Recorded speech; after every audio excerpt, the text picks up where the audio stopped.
La economía que está muy mala, se pasa mucho trabajo, demasiado trabajo.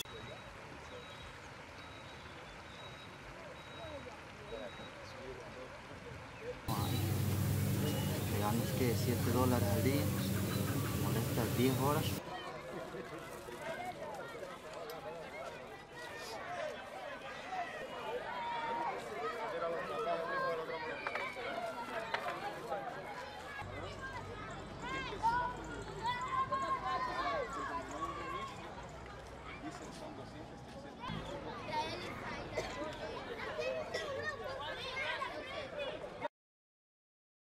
¿Por qué has pasado? Por avión, he tenido que coger avión, he tenido que coger carretera, guagua, de todo un poco. Ya. La política. La economía. Yo no tengo nada que ver con la política, lo mío es la economía. No hay. No, yo no estaba trabajando, el trabajo está un poco difícil, pero lo mío era la economía, buscando algo, una vida un poco mejor. Nada de política. Lo que sea necesario. Si toca dar la vida, se dará la vida.